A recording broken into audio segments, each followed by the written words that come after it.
May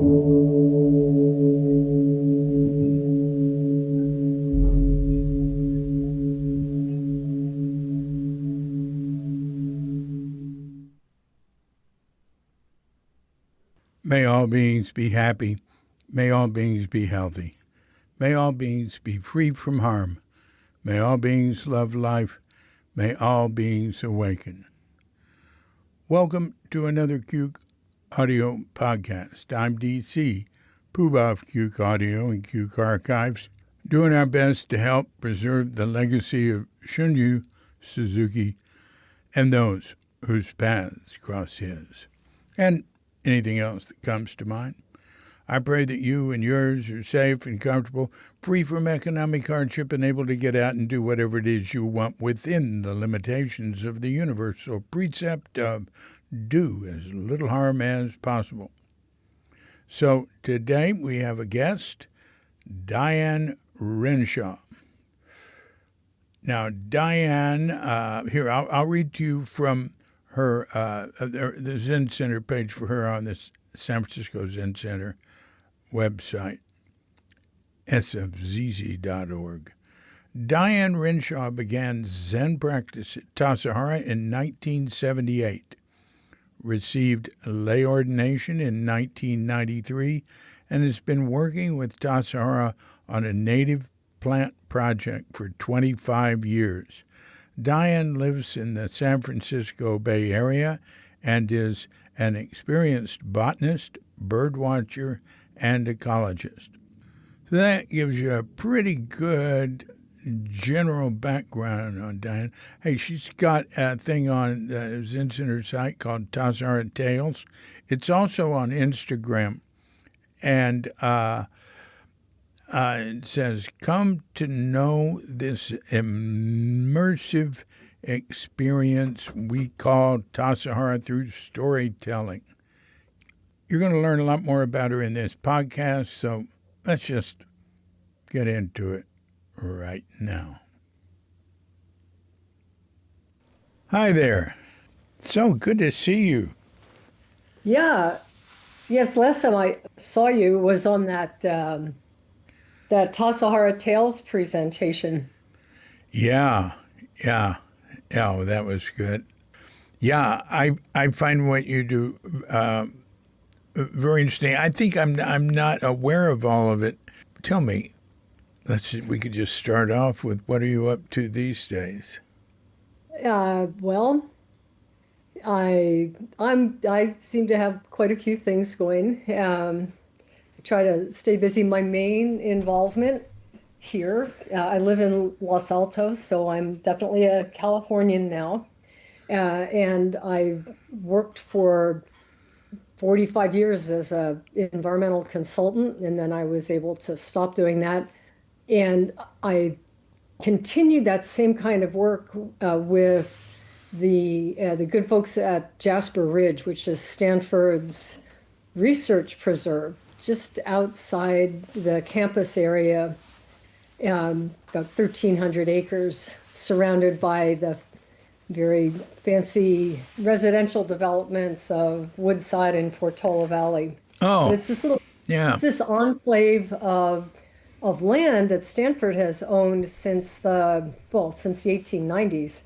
And it is an outdoor laboratory, basically. So I was lucky enough to find these people and to go through the docent training. And I've been a docent there since 2008, which means I have a key to the preserve. It's behind a fence, and I get to work with an amazingly accomplished and diverse group of scientists and artists and researchers and other people at Stanford in this outdoor laboratory. And my main involvement there, my main focus is working with the folks in the herbarium, which is the plant collection. So this gives me a good opportunity to go out and walk the trails with other people and identify plants and keep my naturalist skills honed. Because if you don't, it's like a muscle. If you don't use it and you lose it. I find myself thinking, oh, I remember that plant. I just can't remember its name. So, if you don't, and where it's very didactic and Socratic, we go out and we'll hold the plant up in the spring. It's like, oh yes, there it is, Mimulus guttatus, and then we'll all say the name. So, to kind of get it further imprinted. So it's kind of stuff you have to do, but it's just a wonderful connection to an academic world of learning and this wonderful opportunity to be outside and to come to visit a place over and over again. So when I was doing consulting, I did a wide range of things. I did vegetation work, I did wildlife surveys, I did permitting, I worked for private individuals and developers and public agencies, so a little bit of everything, putting together technical reports. And so I got to see things all over the state and elsewhere in the West, but it would be like a snapshot. I'd go in, I'd see the place, and then I'd go out and I'd write a report or whatever. The experience at Jasper Ridge is much the same as my experience at Tassajara has been, which is the wonderful privilege and opportunity to get to be in one place over a period of time and get to know that place and all the plants and animals and microbes and whatever happen to live there and see how it changes over time. So that's kind of my main focus. And then I've been traveling. I went to South Africa this past year several times. I find plenty to do when I'm here. This past year, I was been really fortunate, and that I went to Africa 3 times in a 12-month period. And I went with the first trip was with my daughter, Hannah, my youngest. The second trip was with a friend that I've known for 40 years. And then the third trip was with both my daughters, Hannah and my older daughter, Riley. And all these trips were with a similar group of people. We went to Mozambique and we went to South Africa and did work with a conservation organization down there and got to see what's going on at Gorongosa National Park, which is a real success story in terms of restoring wildlife to a habitat where it had been completely, almost entirely decimated in the past, well, in the 20th century, in the past 50 years. So that's been very uplifting to see good people doing good things, and to be a little bit of a part of it. That's quite a bit there. Right. Pardon. When did you first get involved with the San Francisco Zen Center? Well, in 1978, and I'd been living back east. I was in New Haven, Connecticut.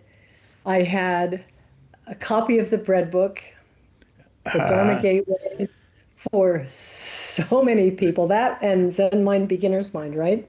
Yeah. So I had a copy of the bread book. So I knew about Tassajara. It was a name that was in my brain. And I came to California in 1975 with this fellow who I ended up marrying. And he was much more of a seeker than I am. He had practiced all kinds of, explored different spiritual practices, had gone up to Rochester, New York, to Philip Kapleau's place, had done a little Zen practice in New Haven. And so when we got out here to California, I realized, well, this is where that Tassajara place is out here. And then I kept finding other references to it. And finally, in my copy of Laurel's Kitchen, another cookbook. Yeah. The woman who wrote this book mentioned having breakfast at Tassajara, going to Tassajara as a guest and having breakfast there. And I thought, oh, you can go there. So, so Huh. I looked at that and we started to make plans. And then the marble cone fire happened. Remember that? Yeah, 70, that was that was 78, 77. 77. Yeah, Yeah. I remember it. I was actually I was involved with it for a little while, but I was just passing through. So Richard Baker and I went in and out some, and I did some stuff there. I helped get them connected with the U.S. Forest Service guys. And because the other people I was with were suspicious of them, wondered who they were and what they were doing. The Forest And Service guy. yeah, it was a couple of scouts just Yeah. on the Tassajara Road looking out. And so I just went over and talked to them. And, people are always suspicious of me. So I knew these guys were key, but I thought I'll connect them with Ed Brown, and he can show them around and get it connected. And Did that work? yeah, yeah. And then they were very, very key. Yeah. I have like a 2 or 3 page mimeographed account of what happened. I don't honestly, I don't remember who wrote it, but it's an account of the forest about of the fire coming to Tassajara back then and how it was met and how Tassajara fought it. So I will look for that. I want And to see that. yeah, Yeah, I have a whole section on fire at Tassajara on yes, Cuke.com, and I'd love to include that. Very yeah, interesting. one of those good Tassajara stories. So we didn't go that summer, obviously, but we did go in the next summer, and that was a formative experience. I think any of us that have gone to Tassajara and stayed coming to Tassajara have had that moment when we first go there and think, wow, there's something about this place. But for me, it was wonderment. It's like, here are all these people. It was hot. It was August. It was, you know how it gets, like when it gets over 100 and everybody's melted. And when we checked in, that was when the gatehouse, the check-in was still at the gatehouse, which was Uh-huh. out at the gate. And the guy who checked us in said, you guys can join the schedule if you want. Well, we thought he meant the student schedule. So we had lunch, and then after lunch, we got up and started bussing dishes. And the kitchen crew made some perfunctory movements like, no, no, no, you don't have to do that. And we said, no, no, no, they said we could. And so Ah, then for our several days there, they generously let us bust dishes and yeah. and clean teapots. But we felt so welcomed by that. The David Schneider, do you remember David Schneider? Oh, yeah, sure. He was head of the dining room crew. So, all right, so here's David Schneider saying, yes, please help us. And so Yeah. that was that. And it made us feel part of the community immediately so we could start to ask students questions. And I remember asking Ann Overton about this little bib she had on. What was that all about? And so I got the whole story about the Rokusu and Zazen instruction. Isan Dorsey gave me Zazen instruction. Ah, So, with a start like this, I was destined, I think, to keep on coming back. Uh, and so we did. Flip, of course, he was blown away by the Zen of it, and just excited that he had found a place to practice. So we came in as, what did we do? We did some like summer guest students for a while. And then when we had kids, we went and did summer guest practice and kind of split. One of us did the kids and childcare, and the other worked. And so, meanwhile, we found a Zen place. We started practicing at Canando out here, in Mountain View. Yeah. So that was really how I got started. And I tell people that when I first went down there, this was the 70s, and there were a lot of cults, a lot of really questionable organizations going on. And I was a little wary, and I thought, all right, this seems really great. I'm just going to check it out. I'm going to check it out until it gets too weird. Yeah. And so far, so good. Yeah. Yeah, you got to keep So, doing that. yeah, You really. never I have stop doing that. not too weird yet. So that's how I got to Zen practice. Ah, and was Coppuccino there then in No, Coben was not. He and Les Kay had started Canando. yeah. And then Coben went off. At one point, he said to Les, "Here, this place is yours. I'm going up to Jikoji." So Uh-huh. Coben moved his practice up to Jikoji, and Les became the head teacher and then eventually abbot down at Canando. So the only time I met Coben was at this Silicon Valley. Uh, my husband Flip worked for Next, Steve Jobs' Yeah. company when he got kicked out of Apple. And I met Coben at a Next event. Ah. Yeah. Ah. So that was fun. I got to chat with Coben and talk about Zen and about Les briefly. Yeah. And then, then he had to go sit with Steve and introduce the iMac or something. Crazy time. Mm-hmm. Ah, that's So interesting. no, I didn't have any more association with Coben other than that. Mm. Being part of his lineage, I suppose, and What'd you say then? uh, What about lineage? I, I'm part of his lineage. I'm trying to remember. Les was ordained, so Yeah. I was lay ordained by Les, and Les was ordained by Huitz. He was priest No, ordained by. no. Les was ordained by Shunryu Suzuki, and he got transmission by Hoitsu Suzuki. Okay, so I'm not actually straight in No, Coben's lineage, but no. sibling. Sibling. Yeah, Yeah, yeah, collateral lineage. yeah, yeah. There's got to be a word for it. Well, yeah. It depends on the person how they define it. Really, I have very vague borders between all that.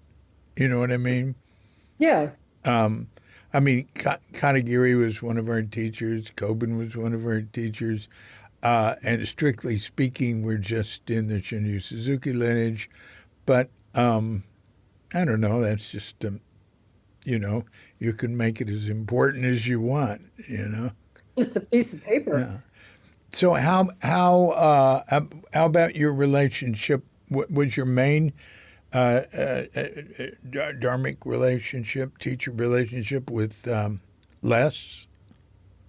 For a while, I received lay ordination from Les in 1993 and practiced with him. Got pretty involved with the goings on at Canando. And then, then there was a bit of a shift. A lot of the people, my Dharma brothers and sisters, started going off, moving away, going to other places. And by then I was going to Tassajara on a pretty regular basis in the summertime. And I developed some pretty strong friendships and relationships with people down there. And I got a little burned out. I worked on the development committee to raise money for a new Zendo that it's a beautiful new Zendo. But by then I was ready to kind of shift gears. So I definitely maintain a relationship with Les and his family, but not actively practicing with him at this point. Uh-huh. So kind of cut myself off. Yeah. So you got involved with raising money for the new Zindo after the 1978 fire when it was that in No, 78? this was the Zendo out here at Canando. Oh, No, wait, I didn't. Kennedow. No, I didn't. Oh, I I did see. not Yeah, I get should have involved known with that. that. I should That's have known okay. that. I was going to Tassajara in the summer with my husband and my kids, really flying under the radar, going down there and just doing the chop wood, carry water thing, Yeah. and in the cabin crew and doing stuff in the kitchen and doing whatever I was asked to do and not really having to have any responsibility for anything. And that was fun. I mean, it's fun having some responsibility too, but that went on for quite a while until I found some notes going through old files the other day. So I can put a date to it. Around 1990 or 1991, Tia Strozer was the director at Tassajara. And Tia has very strongly held ideas about the relationship of Tassajara to place. And we had discussions about this developed area sitting in this fabulous, wild, rugged wilderness, almost entirely untouched wilderness area. And those mountains just echo. And she felt it was really important that that wildness, that the mountains talking could come right down into Tassajara, that there would be no separation between Tassajara and those mountains. And I'm probably embellishing what she said, but this is what I took away from my conversations with Tia. And I thought, that's it. That's one of the reasons that Tassajara speaks so strongly to me, because it is one of those power places. When you're there, you feel it. It's a pretty incredible experience. So she wanted to know if she by then found out I knew something about plants, and maybe could we sort of shift the emphasis in the landscaping away from roses and agapanthus and all these beautiful legacy plants that were around the cabins. Could we maybe start bringing in some native stuff so that there was a little more of a direct connection? And this really spoke to me. So, Yeah, good. yeah, that's it's, you look, That's really good to know her involvement in that. yes, Very good for her. you look back and it's never any one person. Right. In most cases, it's usually this crazy bouncing back and forth of circumstances and random meetings that lead most people to where they are now. So, I mean, these were all random meetings within a very specific context, agreed. But so, all right, so I started having some thoughts and working with the gardener occasionally. And then one of the precipitating moments was well, when I say the old bathhouse, the bathhouse that was built in like 1909 and then remodeled in 1920 and then remodeled again in 1986, the one across the stream with the bridge going across to it. Right. It was beautiful. It had just reopened, and then some guests were down there. I don't know whether they were geologists or Yeah. geotechnical folks or whatever. They became a little alarmed that there was some dry gravel, some rocks coming down the slope down onto the bathhouse. And I don't know any more detail about that, except it was enough to alarm Zen Center, presumably the board, and that bathhouse was closed. Right. They did an analysis of that side of, very steep side of that, what would you call it, a mountainside? And Yeah, it's a cliff, basically, very steep. yeah, and there was especially, wasn't it one giant boulder there they were worried about? Or anyway, they thought it was, the chances of some disastrous event there was too great, and that we should close the baths. Well, that's reasonable. Uh, Yeah, you don't want to risk human life. That is a precious commodity. yeah. So, so that bathhouse was closed and the new bathhouse was built. And at that point, Tia she might have still been director, but Barbara Cohen took over from her. And this was a real opportunity to do, to have the rubber meet the road and get some native plants into the landscaping from the beginning. So, uh, Gloria Lee was the gardener down there. Oh, yeah. Gloria and I became fond friends, and I'm somewhat pained. I haven't been able to get in touch with her for the last couple of years. I don't know where she is, but we became good friends. And she stayed gardener for like 3 years, which, if you know anything about Tassajara, a competent person is rarely left in a position of capability, right? Right? Yeah. 3 years. Well, it's like they must have been looking someplace else. Look, Yeah. we're- Lack of so, continuity is well, one people of say to the. me, what is it that you do at Tassajara? And I finally have come up with, I say, I am the continuity steward. Uh-huh. There you go. And I think many people that come down for a work period could say that, but yeah, it's continuity. So anyway, Gloria and I had a great time. We worked with some other colleagues. One friend out at Rana Creek Ranch, a guy named Paul Kephart, also a consultant. He and I were working on another project together. He came in. They had a propagation. They had a big greenhouse out at Rana Creek where they propagated and grew and then sold native plants. So he came into Tassajara and gave his expertise, donated some money. We built a little greenhouse, a little propagating shed up by the garden house, because if we wanted plants from that area, we realized we had to grow them. You can't just waltz into a nursery and buy the same kind of sticky monkey flower that grows on those slopes, because that's not the one that's in the trade.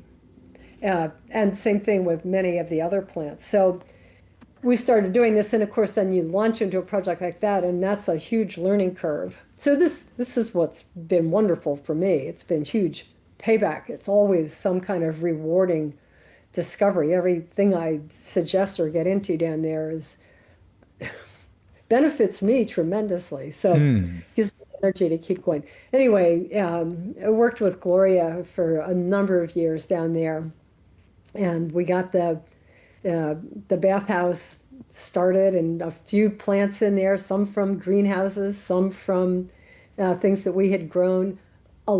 Many of them, the most successful thing was to just get a giant crew of people down there during work period to pull weeds, because there's seeds in the ground and stuff comes up, and there's also a lot of non-native stuff that's been brought in by human activity. So for 4 or 5 years, we made tremendous progress by just getting people down there every spring and pulling the non-native grasses, we'd go into an area and I'd say, pull this, pull this, pull this, don't pull that.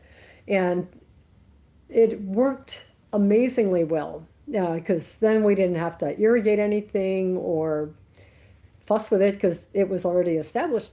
It was at home. So it kind of lazy man's garden once you get past the initial effort to get it going. So Did was David Rogers ever involved in any of this? David is a key piece. And I can't believe I didn't mention his name that first summer, 1978, when we came in with Isan doing Zazen instruction and David Schneider and Ian Overton, and I can't remember who else is there. David Rogers was down there. And he was a student, I think he was Shuso a couple years later, but at that point, he was. Really? He was. Oh, I didn't know that. I didn't know that. I probably read it on Cuke.com or one of those old Windell. Yeah, I don't know. Right? I can't remember it all. No, of course not. But he was down there, and I'm not sure how we connected, but we went out bird watching and botanizing. And he's a self-taught botanist, which I guess to some extent I am too. I've taken classes in botany, but really the only way you really learn this stuff is to go out and start to identify plants yourself and start to read about them. And that's what David did. And by the time I met him, he was working on flora of Tassajara, a list of all the plants that grew in the area.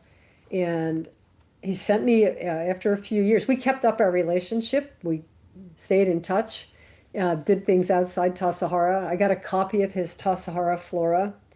Yeah, and he has continually revised that. I think he's on at least the third edition. And I don't know, did I send it to Kelly? I think I sent Kelly, I promised Kelly a copy of it.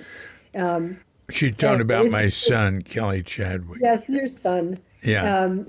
I know there's a copy of David's Flora of Tassajara on the San Francisco Zen Center website where you can purchase it for, I don't know, $5. Yeah. Something. It's on Cuke.com. Yes. But his flora and also his history book. The old ones are, I don't know if I kept the old ones on. I tend to do things like that because it's an archive. But yeah, amazing. He's a diligent and enthusiastic researcher. Oh yeah. Oh my gosh, and he remembers everything, and he probably doesn't have to say the names every spring like I do. He's very detailed oriented, and he put together that history of Tassajara. He put his together from doing literature review, newspaper clippings, anything printed that he could find in the newspaper offices, online. He's from the Salinas area, so he's really, for years before you could go online and find things, he was digging in county records and that sort of stuff.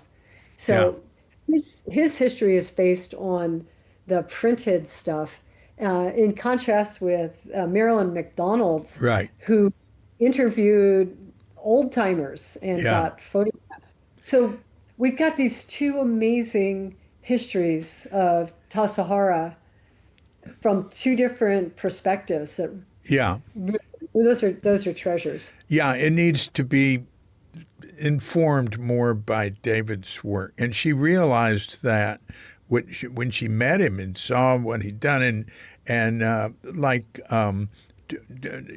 she didn't include the importance of Tony Durand. What's his name? The Kanaka who did the guy from Hawaii who did Tony's Boulevard.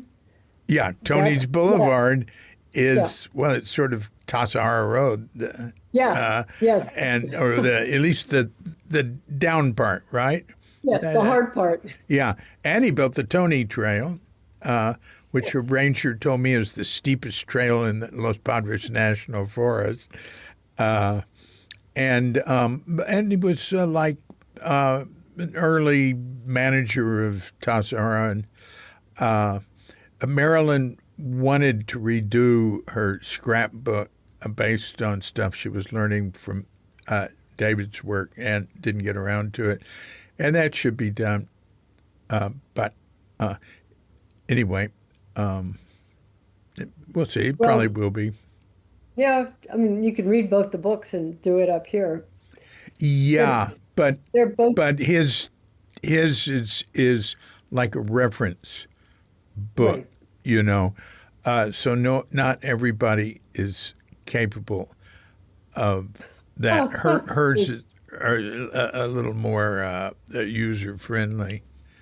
It's right, exactly. More colorful stories. Yeah, Right. yeah. And then you think that, well, so we're jumping all around here, but I guess that's okay. Um, when I put together that thing, right, get me back on track if you want. I used both of those. I'd read something in Marilyn's book and then I'd go to David's book and I'd find it, uh, there was the newspaper article. So I like to, as a scientist or as a person with scientific training, I like to make my observations and then see what other people have said and Yeah, uh, yeah, yeah. Oh, I want to add that David has written some excellent pieces, and they're on Cuke.com. I don't know, like 5 pieces or more that are excellent. That would be wonderful to combine them. I might talk to him about that. Just yeah, you know, he would be another good podcast person. He wrote essays for the Ventana Cone, the Ventana I've Quarterly. got them. Yeah, I guess that's what I'm talking about. yes. And then I think they stopped publishing that. Um, but yeah, he's just amazingly talented.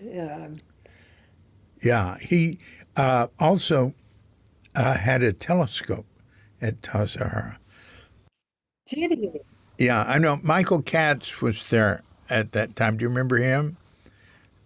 Oh man, I remember that name, but I Yeah, was not very face. yeah. He he was very impressed with David. He said David had a telescope. I mean, yeah. Wouldn't remain. I wasn't aware he was ordained as a monk priest. It must have been Richard Baker. Uh huh. Uh huh. I wasn't always around, so I wouldn't know. I No. mean, there's a lot I don't know. Then.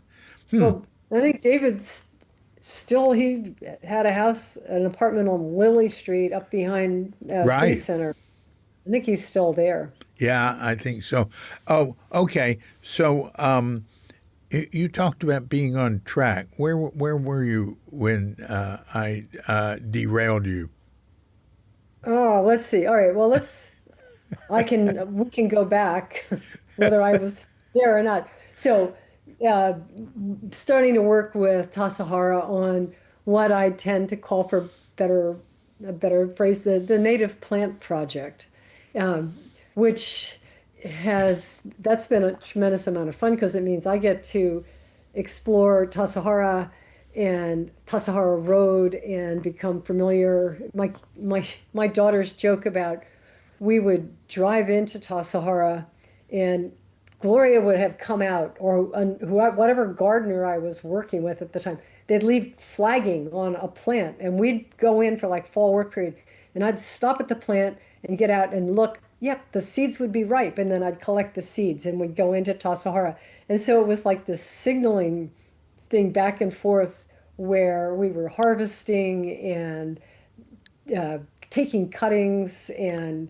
collecting and just having a fine time growing things. Often these things don't get planted out, or if they get planted out, they don't survive, but sometimes they do. Hmm. The process is good. So during the course of my time down there, Gloria moved on, being competent, and then another gardener would come in, and I did a quick count the other day. I believe I have worked with 27 different gardeners over the course of my Really? being involved with Tassajara. Wow. Yeah. Wow. So it's uh, it's a fun project to come in and meet the new gardener. And some of the people that come and are assigned that position are are actually trained. They've come from a Green Gulch program, or they've done a lot of work at home. Other people come down to practice period and they get assigned that position. They've never Yeah, done sure. anything along that line before. And what I've realized is it doesn't really make any difference. Some of the people who have no preconceived ideas of what it is to be a gardener can really grasp what it is. What does it mean to take care of Tassajara in this particular way?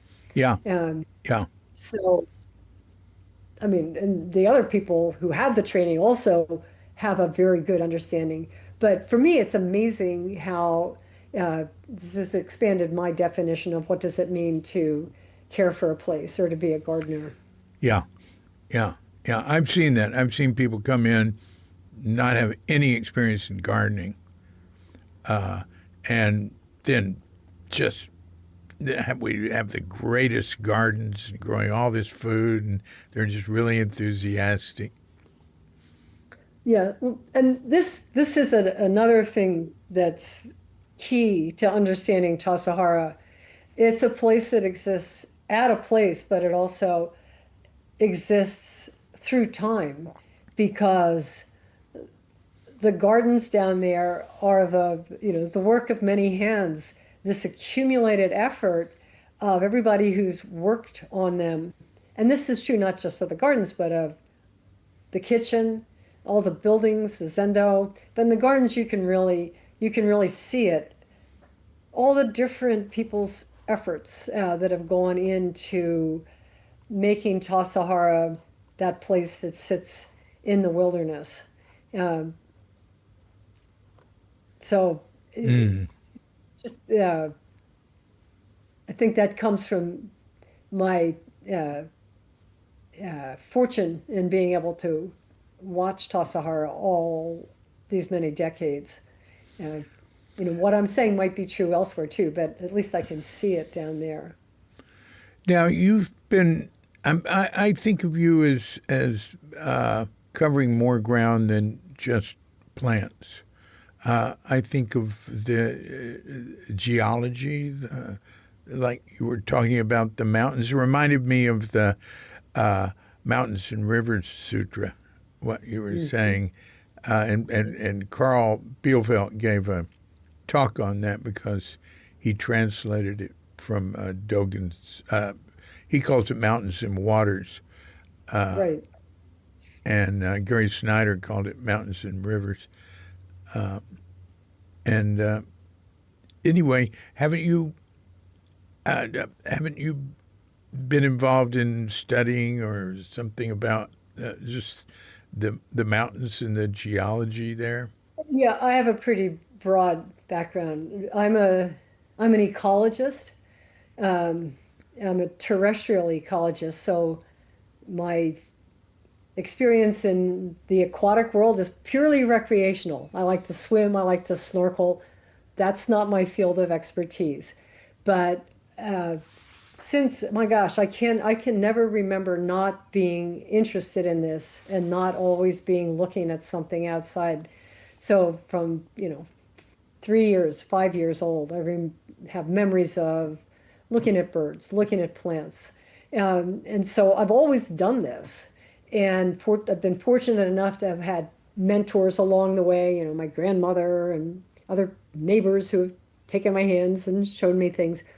And then when I went to college, I didn't want to do all that science. It was too hard to really do all the hardcore stuff, but I took all of the biology and geology that I could, and Mm. then ended up graduating, getting married as one did if one was a woman in 1967. So Mm. many of us. And went off, and my first husband was a graduate student at Yale. And I got there and got a job working as in the immunology department as a research assistant, which is a very complimentary. Where did you go to college? I went to Brown. Oh, goodness. Um, Yeah, and all right, so you've graduated from Brown. You're married. When were you born? You married in '67. Wow. 45, 1945. Whoa, you look good. Uh, Yeah, me too. lucky. Me Yeah, too. Yeah. uh, yeah, I wouldn't have thought that at all.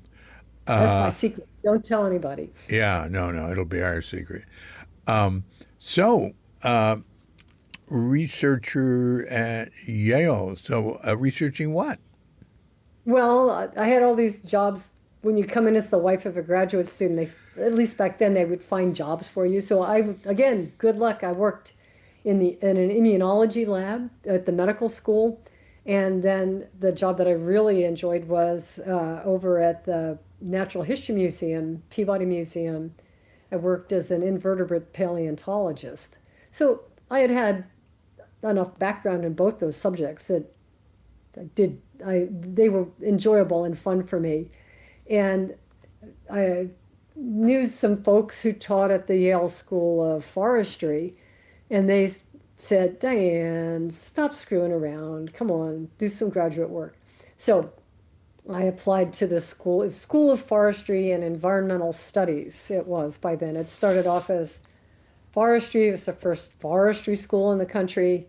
And then with that whole environmental movement that led to the passage of the Endangered Species Act and the Clean Air Act, Clean Water Act, and CEQA, all of that, the school shifted focus. So then it was School of Forestry, and Environmental Studies. So I went there, and that was great. And I ended up meeting my husband, Flip, and getting my master's degree, and then thinking we both had the same mindset. We've got to finish our PhDs because obviously, what else is there to do but become a professor and be an academician? And, we're going to teach in a university someplace. But before we do that, let's have some adventure. And that was when we came to California. So I have a I, question. yes, Is this the husband you married in 1967? no, no. Oh, I, I well, forgot to so leave my look, little if you meet part a guy and he's your husband, Yeah, yeah. you've Wait, got to wait. get rid of the prior one first. That was kind of, yeah, it's the first. It's a good policy. We ended up, we'd like both gotten married like 2 weeks after graduating from college, and it was like, wait a minute, what did we do? And so we ended up just having an amicable parting of the ways. Hmm. Um, and that was when I started thinking, I got to figure out what I'm doing, and went back to school. Yeah, sorry, kind of slipped right over that one. So anyhow, that's how I got to California. Mm. Well, I never was really able to focus on any one particular thing I wanted to do. And when you do a PhD, it is a good idea to have a pretty defined area of interest. Uh, so I was looking for inspiration, and then we also needed money. And this was, again, all those great environmental laws had been passed, but and they were starting to implement them in California, but nobody really knew quite what to do. How do you deal with this? And so there was a wide open opportunity for people like me who had a broad background in all kinds of ecological stuff, and who weren't afraid to do a little risk taking. So I started consulting. And then it got to be so much fun. I thought, why would I go back to school? So Mm. that was, so I do have a pretty broad background. It's Yeah. always been a, What? So, did you ever get a PhD? no, Yeah. no, not yet. No, I don't think, Not yet. no, not yet. That's I really not where That's not Yeah. where I'm headed. There have been, I was just thinking about this recently. There have been a number of people that came through Zen Center that almost got a PhD. Yeah, well, it's so demanding. I've known other people not involved with Zen Center that could have, but it was just too much in their field, and it was just to them it was holding them back. They couldn't put that much effort into that. No, I think it depends largely on who you end up with as an advisor.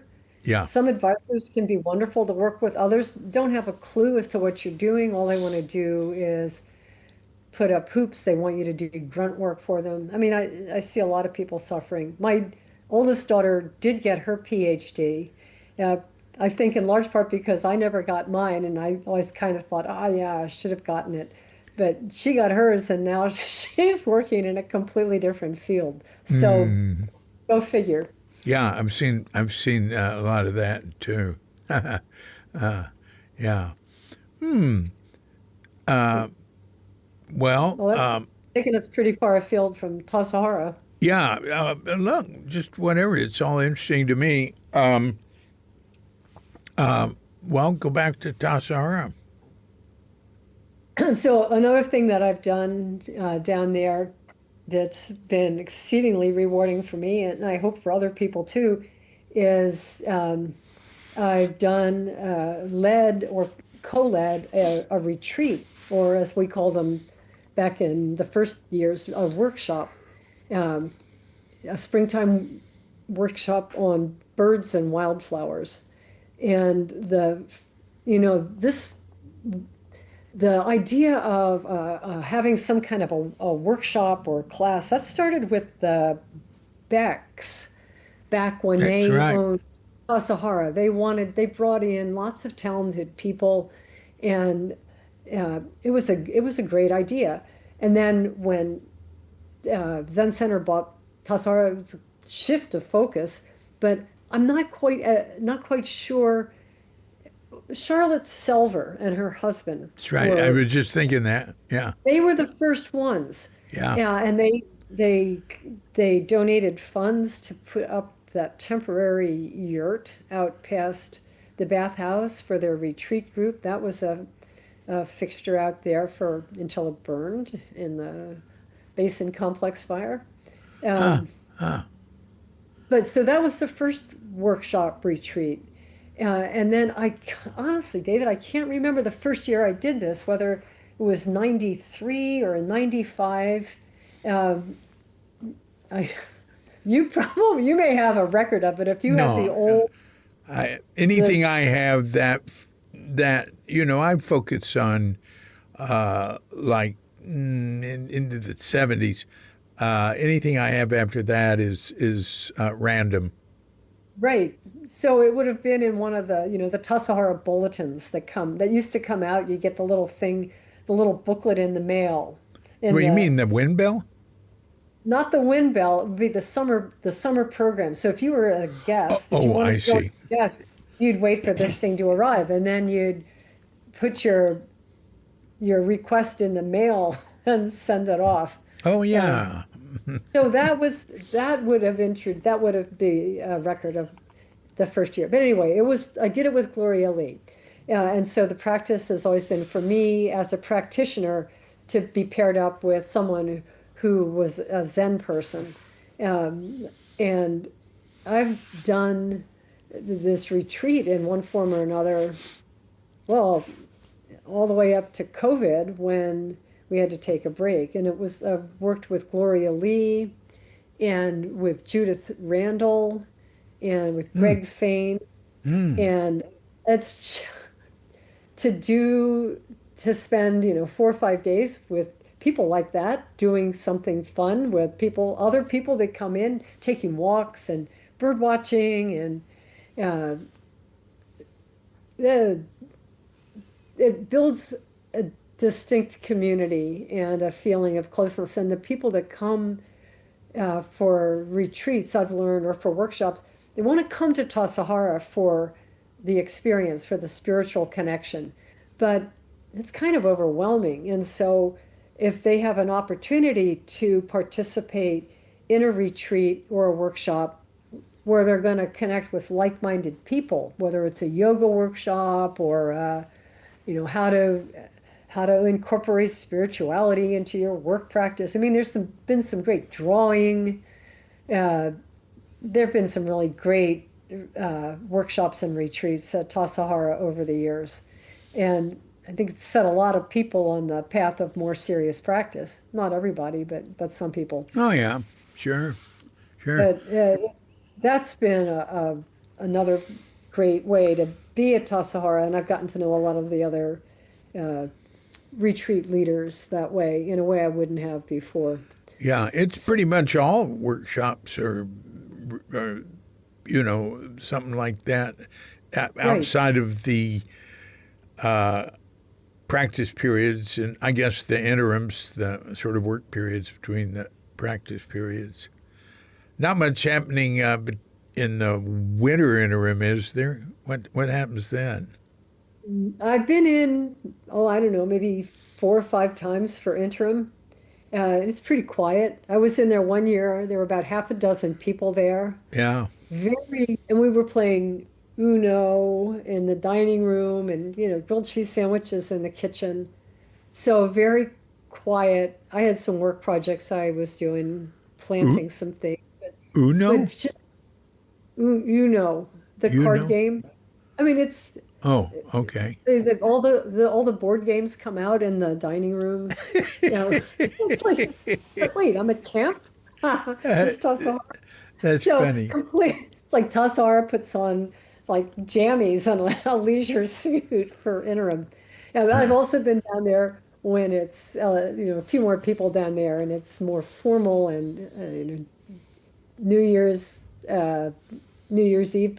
My my son-in-law was not my son-in-law then, but we were trying to figure out, all right, how do we explain Tassajara to this guy before he comes into the family?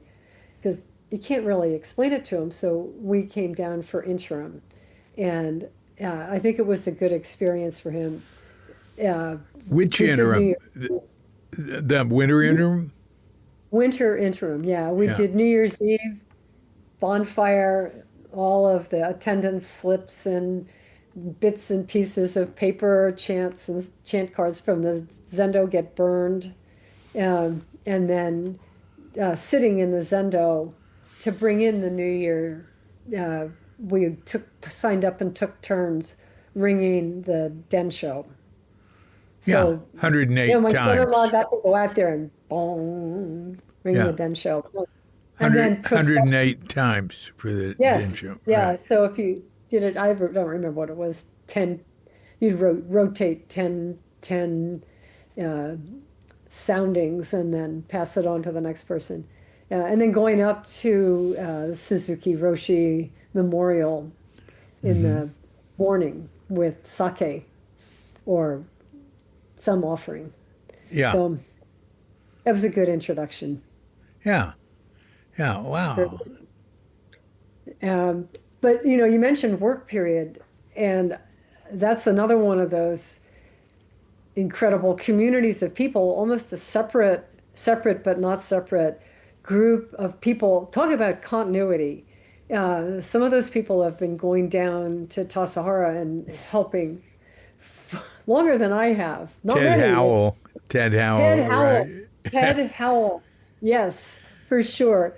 Uh, and then many, many others who have been, 30, 20, 30 years of working in the shop, doing electrician work, working in the kitchen. Yeah. Uh, Yeah. I talk to people whose Tassajara experience in the last decades has been those work periods. yeah. Yeah. Kelly, now he's getting into that. I don't know how many years they've been doing tree trimming, but wow, he loves it. And he does a tremendous job. They were, it was fun to be down there this last year when they were working, just to watch that crew.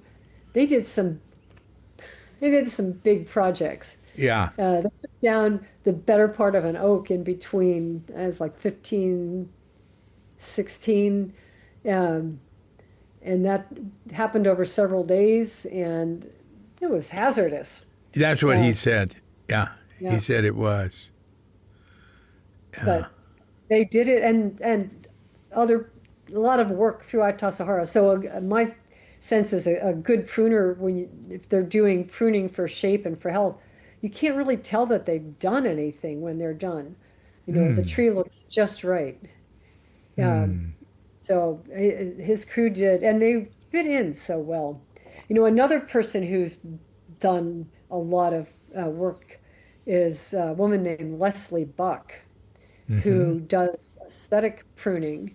She comes down and she's trained a number of people down there over the years. She's a very gifted practitioner. I mean, I could go on. I could have this long list of people who come and leave their mark, and uh, it's an amazing gift that they bring to Tassajara.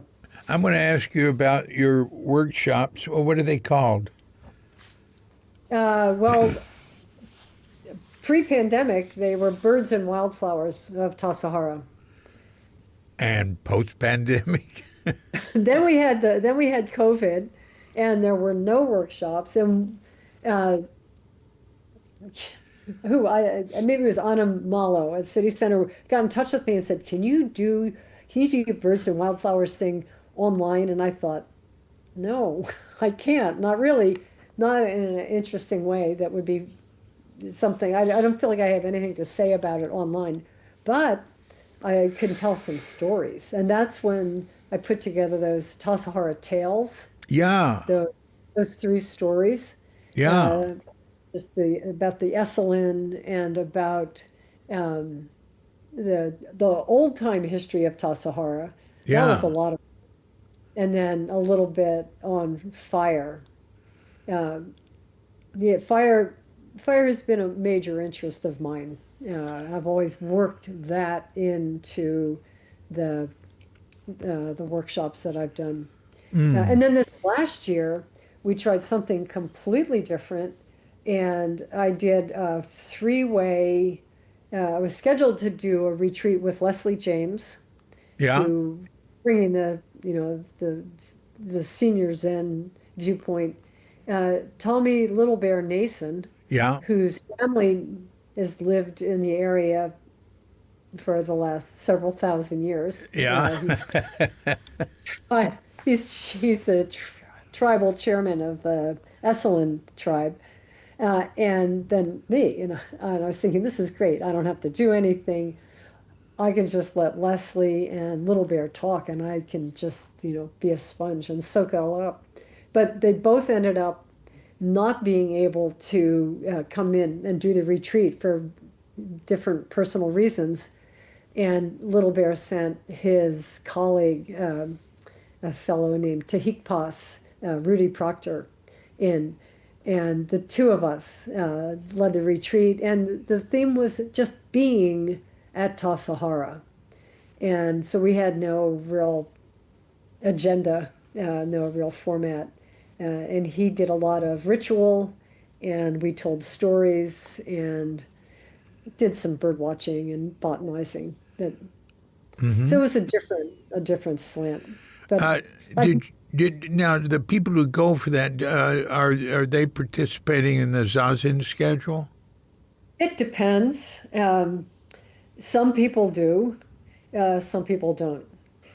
I would say everybody goes into the Zendo at least once. I Yeah. think most of them get Zazen instruction when they arrive, and then if they don't want to get up in the morning, fine. A lot of people will go to evening Zazen, but most people try it out. Yeah. There are other people. I've had people that have taken a retreat with me for 5 times. So there's something that keeps bringing them Wow. back to Sahara. Now, aren't most, or maybe almost all the retreats there, like exist within the Zazen schedule? are have to do with Buddhism and Buddhist The practice? retreats all have something to do with Buddhism.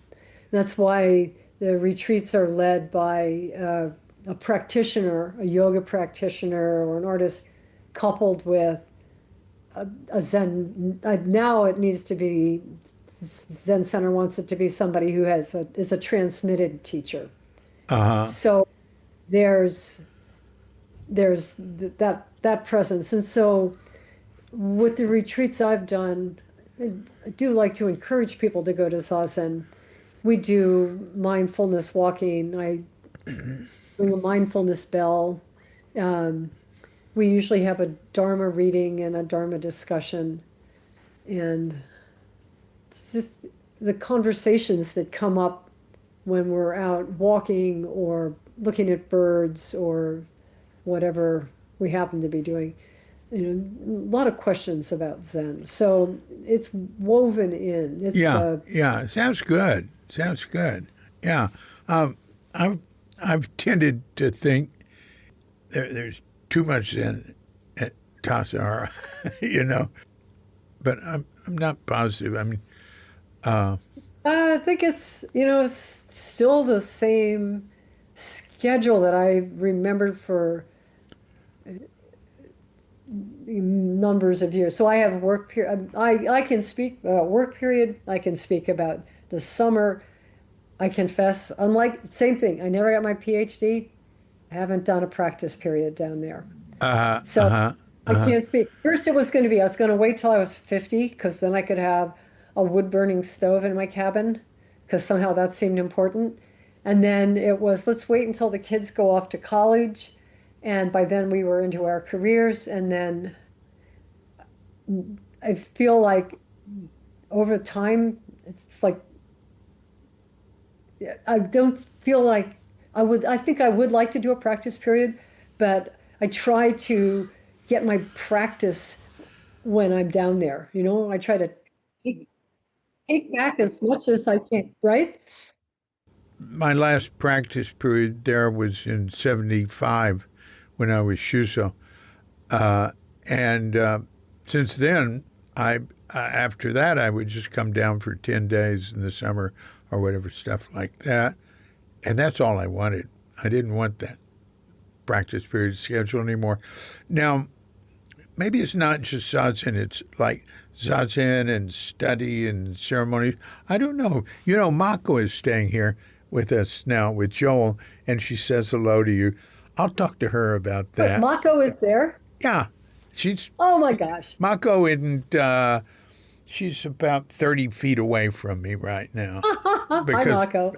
there's our guest room's on the second floor, and my studio is on the second floor. Great. Yeah, yeah. Well, I would say that things have lightened up since the first few years I was there. Richard Baker was still there. You'd sit evening zazen and you'd see the shadow of somebody going by with the kiyosaku. So that's serious stuff. Wait, what the hell am I doing here? Yeah. When did the Getting too late, right? Kyosaku go out? When did when did stop having the Kyosaku? Do you remember?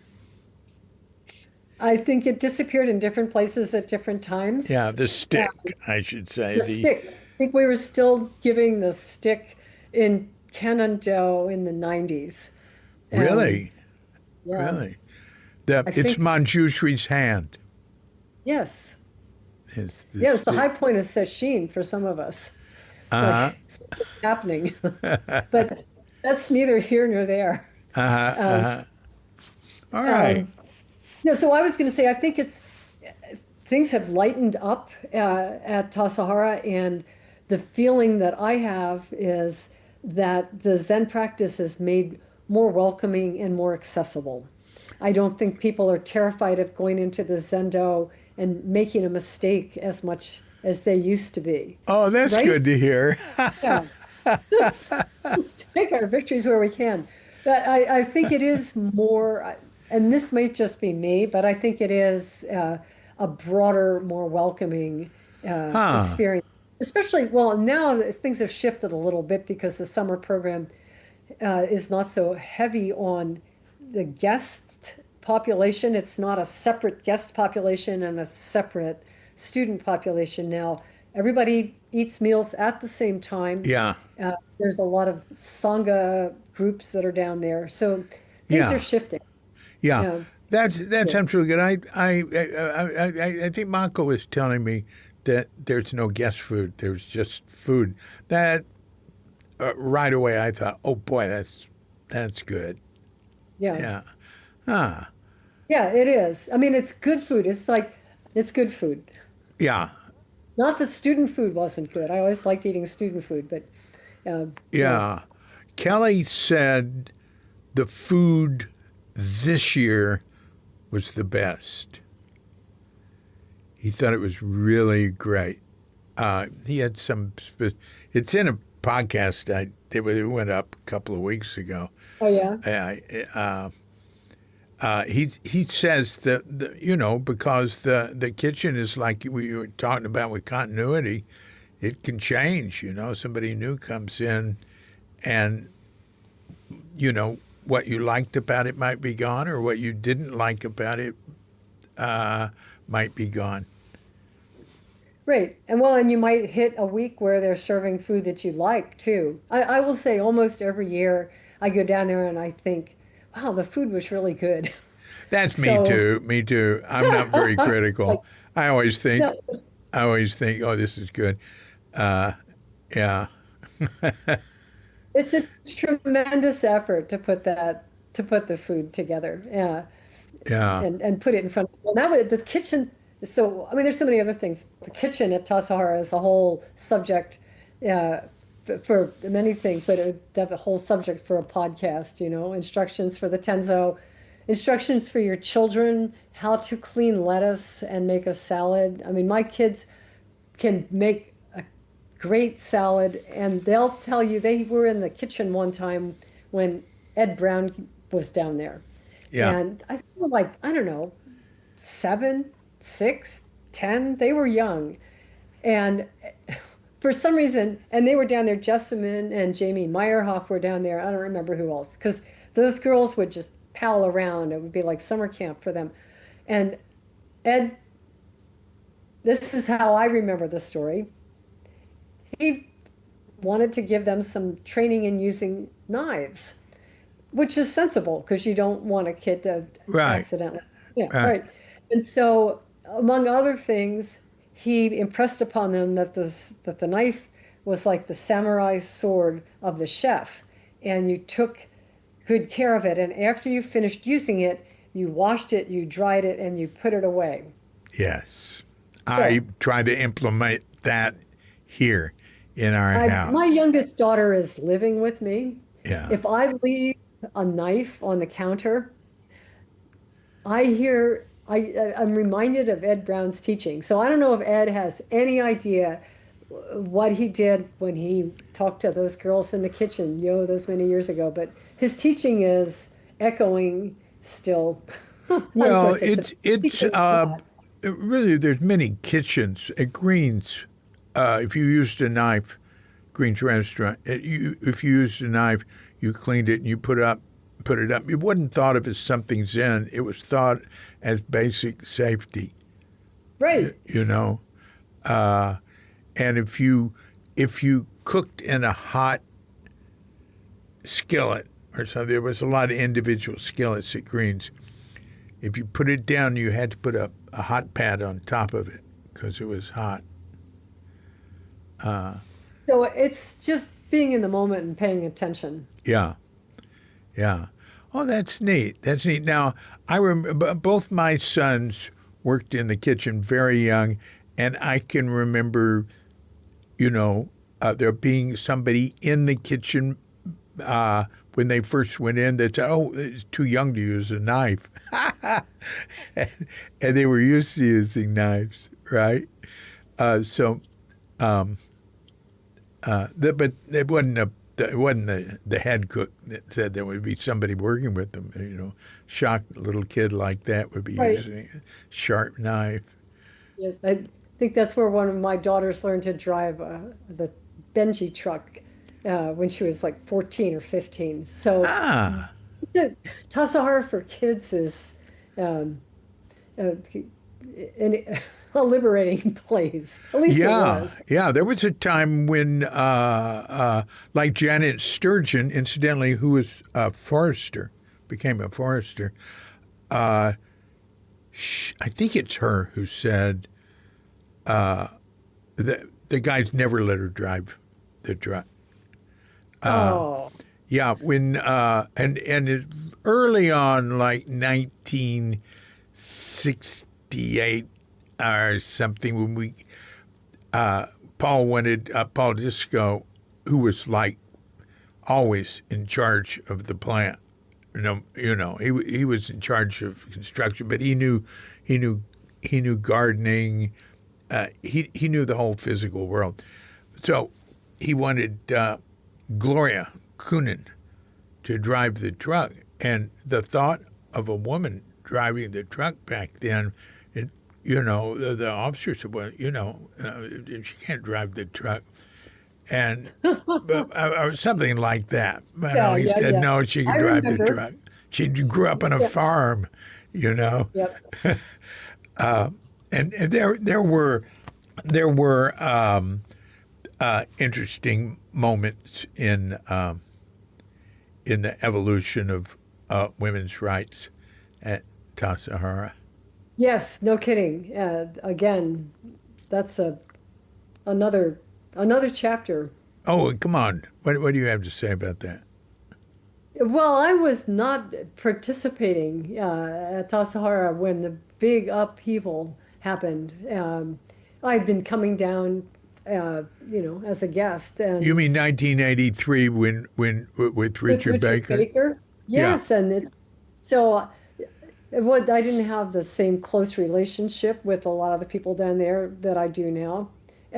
But at that point, it seemed like, wow, that's a big shift. Now the guys are no longer in charge, and these women have stepped into place. I mean, women like Yvonne Rand and Wendy Johnson and some of the who else was Yvonne was the major force that I Right. remember. Uh, uh, uh, Catherine Thanis, Yeah. Blanche, Yeah. suddenly Linda Ruth. Yeah. Yeah, suddenly now these women seem to have more of a voice. And I went to several, no, two women in Buddhism conferences back in, there was one in San Rafael and there was one in the city. It wasn't the first Women in Buddhism conference, it was like the second and the third. And this must have been it was in the 80s. Um, must have been in the 80s because of where I was living. Uh, and that was a great opportunity to suddenly meet all these women who were uh, starting to become voices in Buddhism in the West. This conference and all these different practices, Tibetan, Vipassana, Zen, Yeah. Nichiren, just to get together and look at each other and do some workshopping and chanting and singing. And Betsy Rose came in and sang with us. And it was just the most uplifting experience, Cyril. I was like, wow, there are women in this practice. This was before we started chanting the women in service that followed. But to go to those two conferences, that was a fine experience, a moment in time. The actually from the very first one of the from the very first Buddhism in America, women had a stronger role than they had in Asia. So it evolved from a higher place to begin with. I mean, a lot of Suzuki's early strong students were women, and but he hadn't experienced in Japan anything like that. So he always felt. He said he felt didn't feel adequate teacher of women, but the women would say, yes, you are, you know. Uh, and Yvonne talked about that.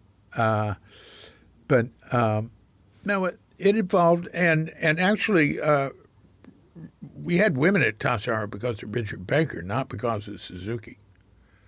He Right. hadn't imagined it, you know. But, you know, Richard told him, well, no women, no Tassajara. He said, my wife and daughter are going to be down there when I'm there, at least in the summer. And it's interesting how it evolved. I mean, he just passed on the abbotship, you know, of both Dharma Sangha America and Germany to, is Nicole 40 yet? Or is she? His Dharma air. Yeah. And yeah, it's been interesting to see that evolution. But that's interesting. What you point out is that along with the big change in Zen Center when he left was a real rise of women in positions of authority, a great increase in that. Yeah. And the change in the abbot position that also kind of seemed to level the playing field's not exactly the right metaphor. It opened up more opportunity. Yeah, well, the change to multiple abbots with term limits happened when I was on the board in 80, 87, 88. January 88 was the last final meeting when it was cemented in. So a lot of changes. Yeah, yeah, You know, one thing we haven't talked about, and I just want to mention it because for me it's a key piece of being at Tassajara's fire. yeah, Um, and just as a force, well, we can tell stories about fire. There have been so many. Uh, yeah, they're inevitable. It's a natural part of being down there. yeah, And yeah, it's like this constant reminder to right, Tassajara. Tassajara right, is a part of this right. very amazing world. And we go down there to meet it. So, And yeah, well, please elaborate on that. I was going to Thing. say, once you go down there, and for me, I go to Tassajara, you can't not you can't not notice some things when you're down there. And then when I come back out to the outside world, I realize, well, actually, I've been surrounded by things like that before. I just haven't paid attention. So I get taught by the place as much as the people, I think. Yeah, yeah, yeah, yeah. Fire has indeed been an important character in the story of Tassajara. Yeah. And the first summer I went in, the marble cone fire had just burned. So we're driving down Tassajara Road through a burned landscape, but with all this Yeah, green stuff. And I yeah, thought, what is this? They don't do this back east. yeah. Uh, Yeah, I drove and in with Richard Begg. I told you he and I were going in with it burning on both sides of the road wow, as we go in. And yeah,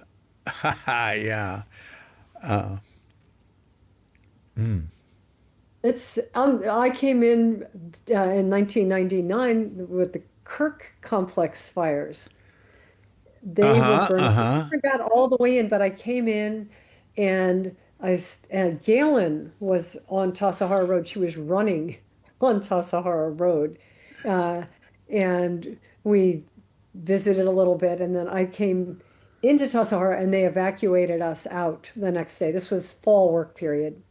So fire went in, spent the night. Then in the morning, the railroad bell, ring, ring, ring, ring, ring, and the Cal Fire. I don't remember this.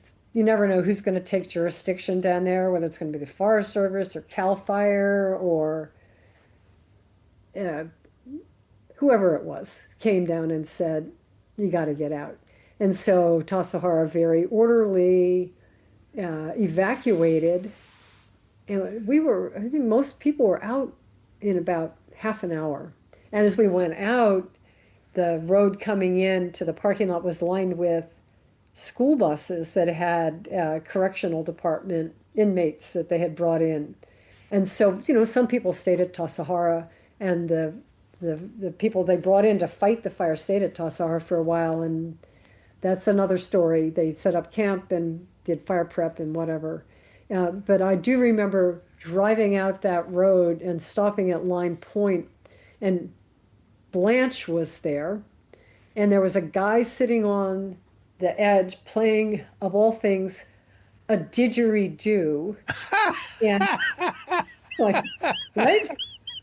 Where was that in Tassajara? He's playing this didgeridoo, and the hillsides beyond, over towards the next ridge, over towards the ocean, where there were sheets of flame just ripping off the top of the ridge. And this, great image. Yeah, it was indelible. Wow. So, yeah, so I took a bunch of students up to the city center. And then the fire that has made the biggest impression on me was the Basin Complex fire, the 2008, 2008 fire. Yeah, of course, yeah. Yeah, so I got a call from Keith Meyerhoff. The fire had gone through Tassajara. Yeah. And a couple of days later, I got a call from Keith Meyerhoff, who said, "Do you want to come in and look?" And I said, "Yes, I do." So he put word out. They were stopping traffic on Carmel Valley Road. Carmel Valley Road was closed. Access to Tassajara was closed. But he got After my the name fire? it was still Not for burning. long, because I went in after Well, it the was still fire. burning in Miller Canyon. So, Oh, it was well, that close wasn't. after. There was no burning happening when I went in. Yeah, so I went in and everything was still wrapped. I took both my girls Oh, yeah, no. because what a lifetime experience. And everything was wrapped still in foil, and uh, the venerable fire monks were there. Judith Keenan was down there. Oh, And that was about it. And so we helped wrap off the buildings. But the main point was we got to walk around and see what it looked like immediately after it had burned. wow. And trees had fallen and left shadows of white ash, and because they had fallen and then they had just burned in place. And if you stood on these shadows, your feet would start to get warm. So it was still hot. Wow. Uh, so we stayed for a few days, and by then it was clear nobody had been hurt, really no damage. I think the yurt had been burned, and the bathroom down at the pool was burned, Right, and right. that sort of stuff. But then I started to get excited because next spring I was just figuring, there's going to be this flush of fire followers. We're going to see the vegetation come back, because by now I had learned a lot more about fire ecology. I wasn't that same gawker who came in 1978. I knew about chaparral renewal, and I knew about how plants respond to fire and so on. And I said to the folks who were coming in, I said, now in a couple of weeks, plants are going to start to resprout. I want you to take photos. And as I'm saying this, I'm thinking, that's not possible. It's July. It's hot. Everything's burned. How is anything going to regrow? But, intellectually, I'm thinking, okay, I've read this. I know it's going to happen. Well, by George, it did. Yeah. And I was able to come back in that year every few years. And I mean, every few I came in, I don't know, every month or so, and then that next spring I was in every few weeks Mm. just to watch and document the recovery. I mean, there were plants that came up that I had never seen. I went in with David Rogers for a couple of expeditions, and we saw stuff and recorded and identified things that were not in any of his other floras.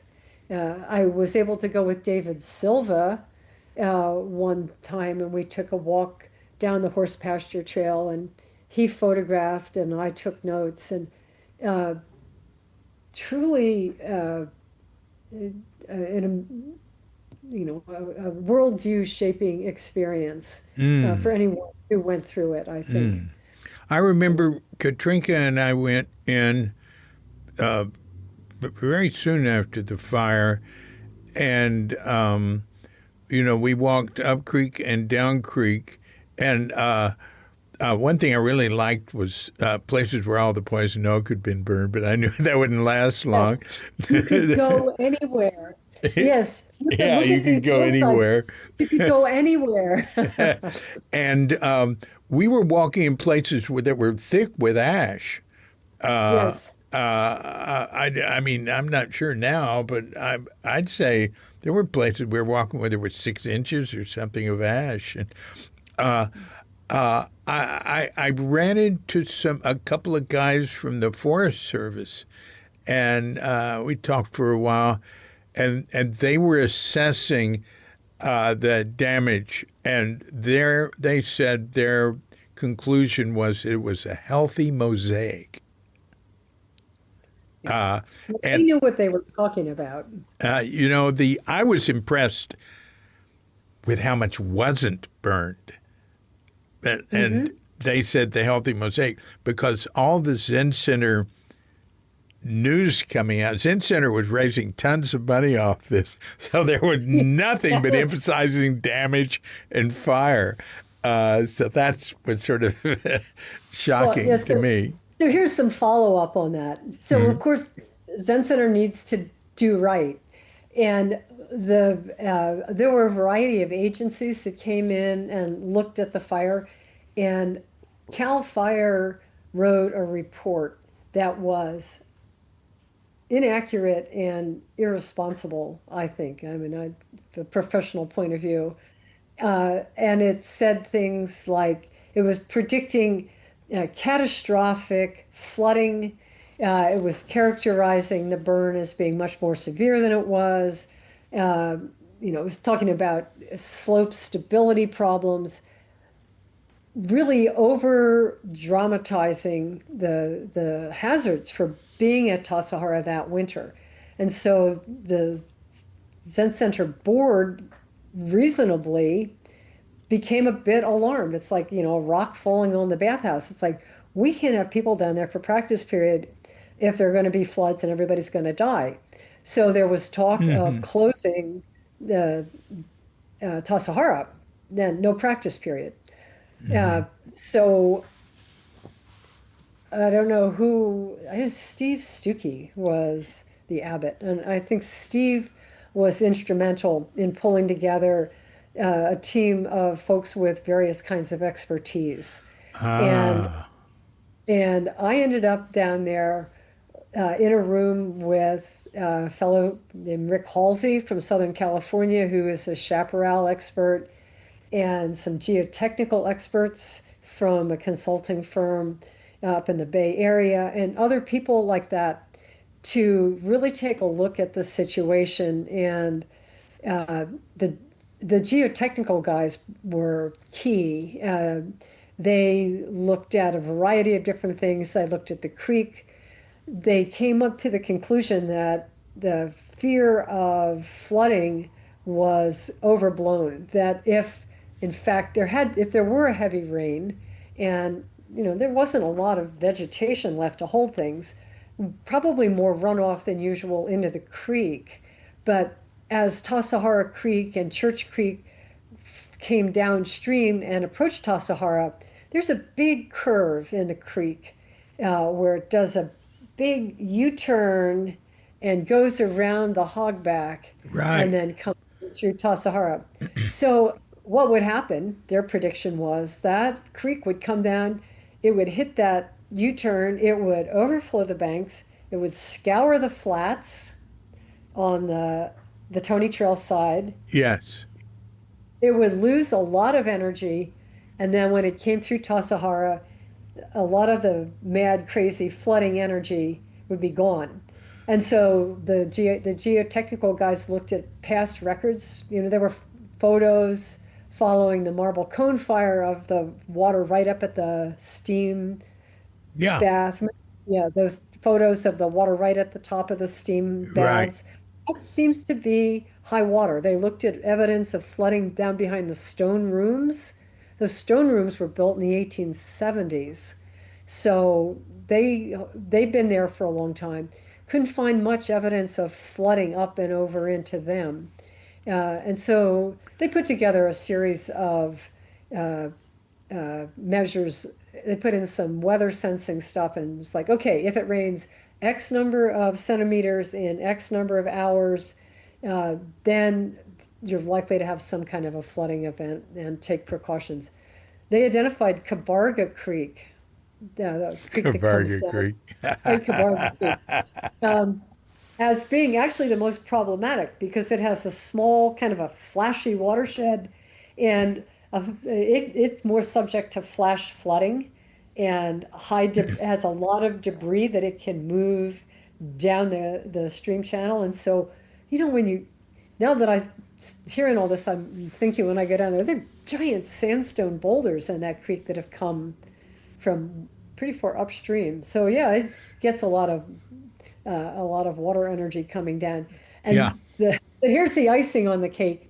They looked at the new bathhouse and they went, "Oh, this is not good," because everything's burned off. You can see the bones of the earth, and right across from the bathhouse is a drainage channel. It's like a chute that comes right down to where the bathhouse is. And then you realize the bathhouse is actually built on the toe of a debris slope from stuff that's come down this canyon over past years.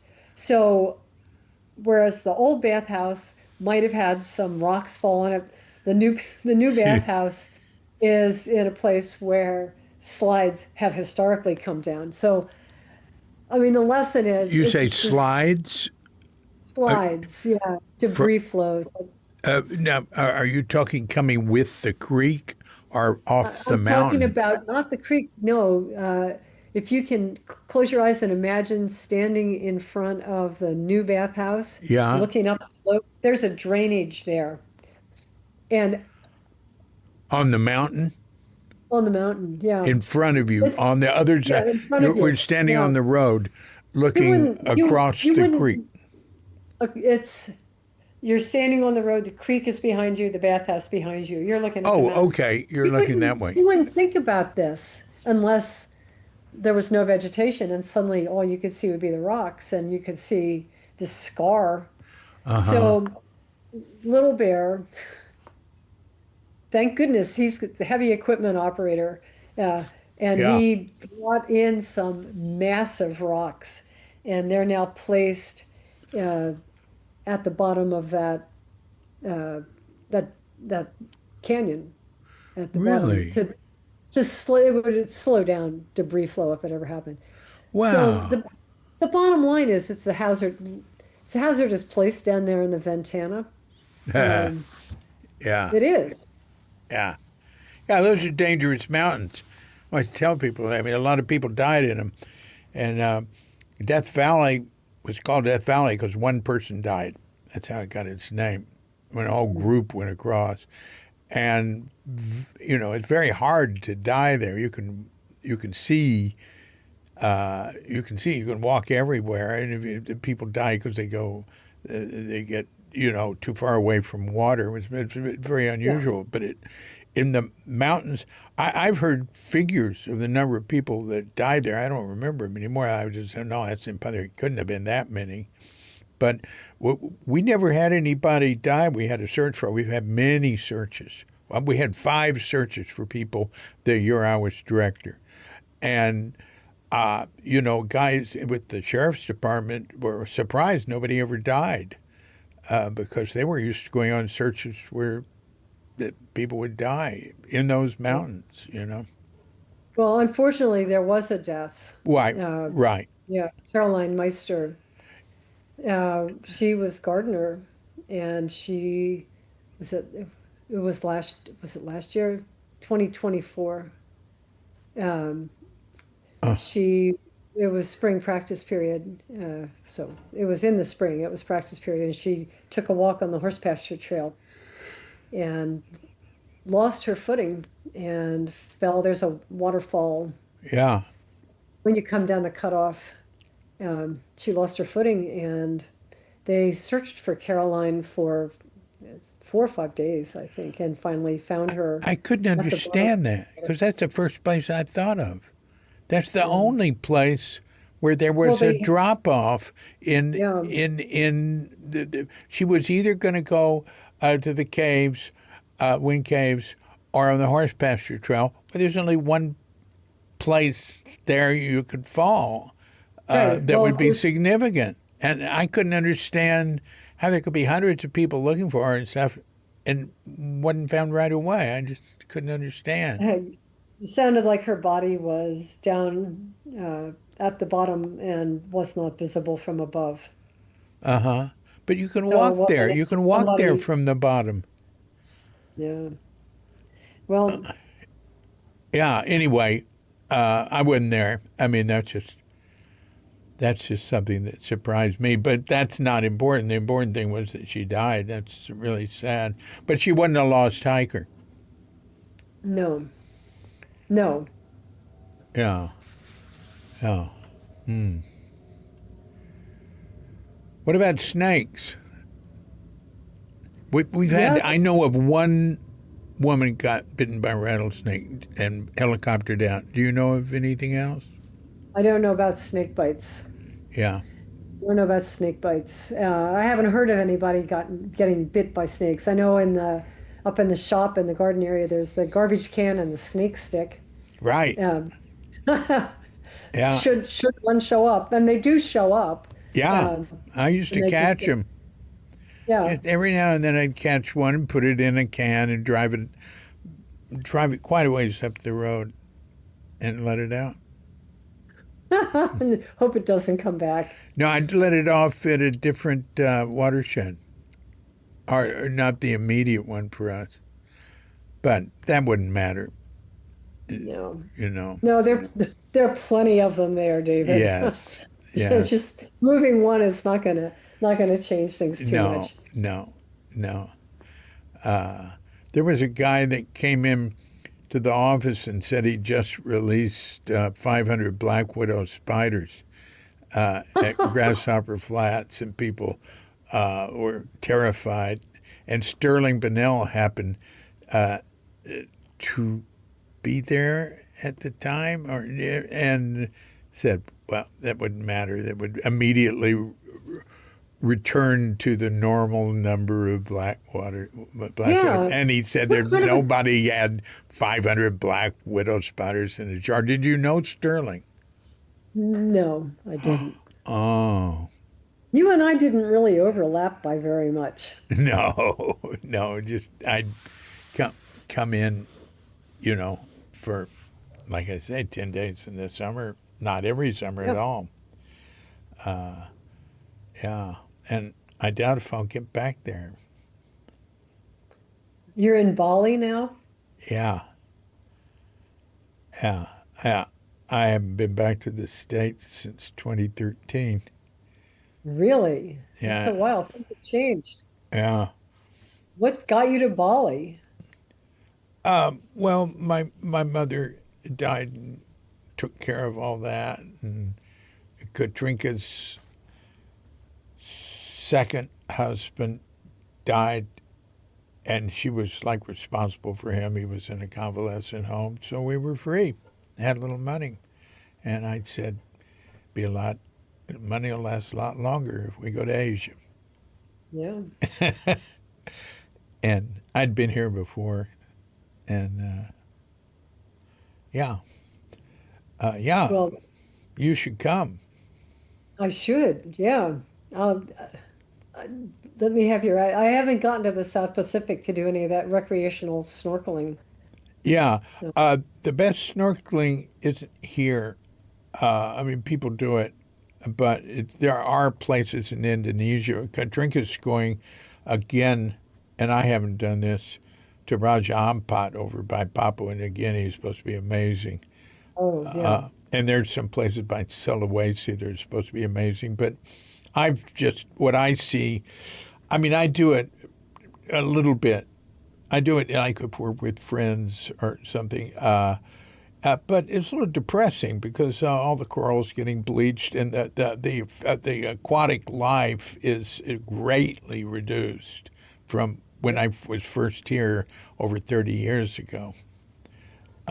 And Kelly has seen that in various parts of the world too. Yeah, well, you're going to drive yourself crazy with that. I know exactly what you mean. It's Yeah, just, um, yeah. I really don't stress over it. I mean, that happens with life. It has periods of expansion and periods of contraction. Of course, this looks like we could kill the whole biosphere with the way we're going. What well, do I you? don't know that we'll kill the whole biosphere. Well, humanity is amazingly tenacious, but it's not going to be like it is now. Things are Yeah. definitely changing. Well, it depends. There are worst case scenarios and humanity surviving. Uh, I don't know how it would be hard to figure out the odds on that, but we'd have to start dealing with the threats more seriously. Uh, and you know, uh, I mean, what's your take on like global warming, climate change?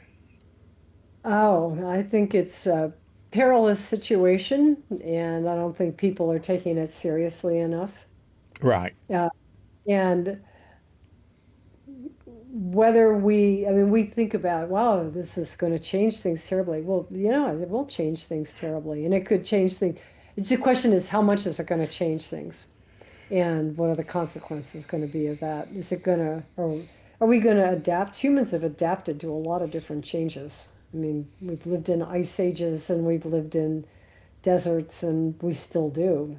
Yeah. But, maintaining, it's hard to think about changing all the aspects of our lives. And Yeah. I Yeah. don't think I'm going to see, it's not going to be my problem, but Yeah. yeah. Yeah. Yeah. Have you I, noticed any uh, change with all the attack on research and science and education and knowledge and everything that's going on just in the last months, last half I year? I would say I've seen changes. I know people are not getting funded. I know people that are working in like the Forest Service and federal agencies they're getting let go. Uh, so it's gotten to I haven't it hasn't gotten to the point where I've seen a huge impact, but it seems inevitable that there's going to be something. I mean, you can't just cut off all that money and fire people. People are going to go find another job, and then if you turn around and say, "Oh, I'm sorry, we made a mistake. Will you come back?" They're not going to come back. Yeah. Yeah. Yeah. Yeah. There's Well, tremendous damage being done. It's like purposeful destruction. yeah. There's Oh, it is. It's destruction of what is of greatest value, and with resources being put into, just sort of confused, nonsensical ways. That was what I'd see. It doesn't make sense to me, a lot of it. So, Alice in Wonderland. yeah, it What is. It's it's a period of madness. It's That's probably the best way to characterize it. I've been thinking about it, comparing it to the destruction of the library at Alexandria, which was done by local people because they didn't feel included in it, they didn't understand it, and like burned it down, or that. And there have been other periods. I think I mentioned this in another podcast, like in China, or there's had a few periods where they just destroyed as much as they could. Yeah. Uh, Yeah, the and, burning of the books. yeah. Uh, Yeah, you look back, humans are a pretty dicey species. yeah. Like we've Yeah. done some terrible things and Yeah. some good things too, but by Yeah. and large, I think the balance sheet is more on the, at least that's the stuff that gets remembered. It makes news, that's the stuff that people write down. So, Yeah. Well, I think overall there's been a positive trend in human history, and a lessening of violence, actually, but there's so much, and there's so much news about it that it's hard to see, and it's hard to know how to assess it, because some things that are happening now on such a big scale, it's just hard to know what will happen. Uh, yeah. well, I like to bear witness, and if there's something that I can do, I'll do it. I Yeah. try not to think ahead too much, because you don't know. You don't know what's going to happen. Yeah. Yeah. There's it. I know. It's like at the point where if everybody on Earth did some little something to help, it wouldn't be enough. It needs to be done at such a giant scale now, it seems. But anyway, we'll see what happens. Um, I remember one of the things in the Lao Tzu or Trunks has said is you can't improve the universe. And in terms of a bigger picture, we the Suzuki was very concerned about environmental degradation, but he said, well, even if the whole world's destroyed, actually nothing happened. So I think it's good to keep like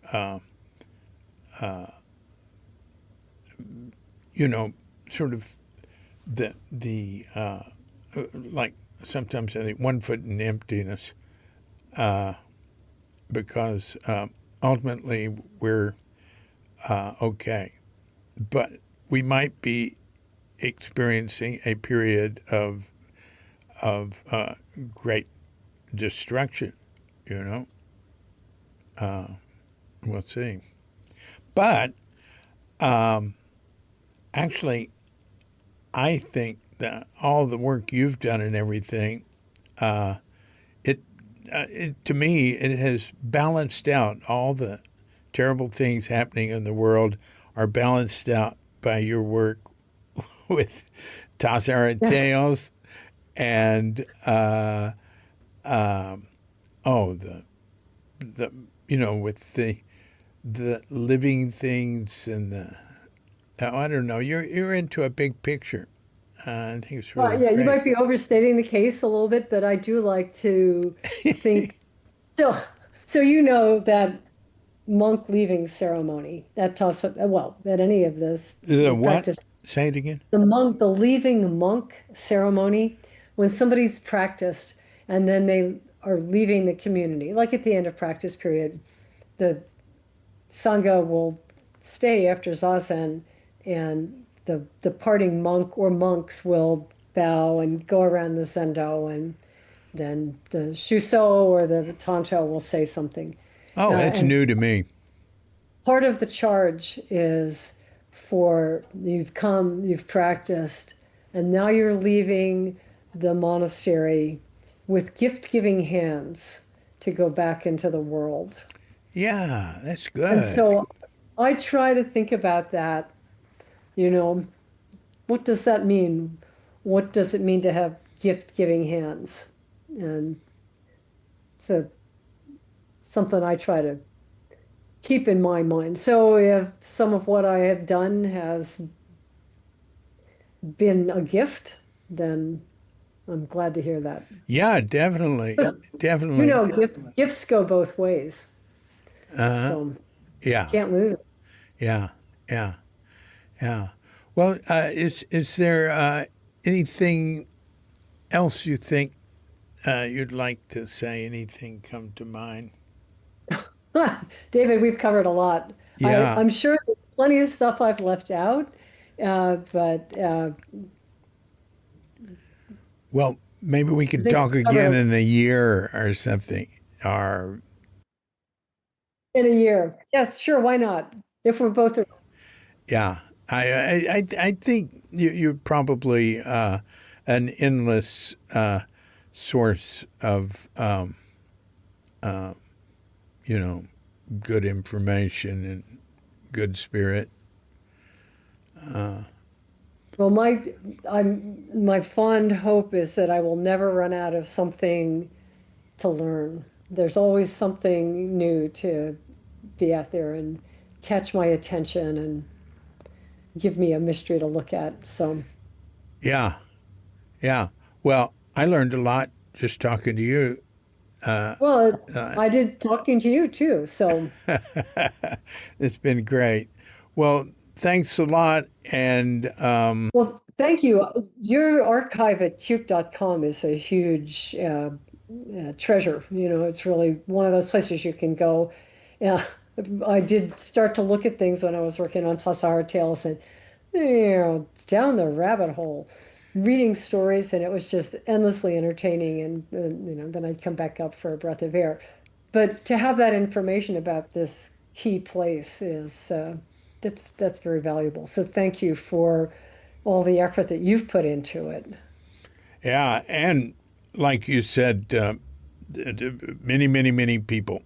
Uh, and Peter Ford now is really in charge of Cuke Archives, and I'm more like special projects and consulting, and I do things with it every day. But he's really responsible for the form and the databases and Yeah, it's a lot of work. yeah, it's and Wendy Piercig has done a lot of work with Suzuki Roshi lectures and Peter and we're always in touch with Shundo David Hayes on Oh, that, yeah. you know, and many people have worked on all that. And I'm a collector and a reporter somewhat, uh, and it's a wonderful world of I just the whole world that happened around Shunryu Suzuki coming to America and things that weren't really him, but that I mean, just the whole milieu, the and it's and all the people I've seen come through, and it's wonderful. It's great, and you're a you're an important part of it. Actually, you're so important. It's all contained within you. Well, that's true for each of us, right? I guess so. Like it or not. Yeah. Okay.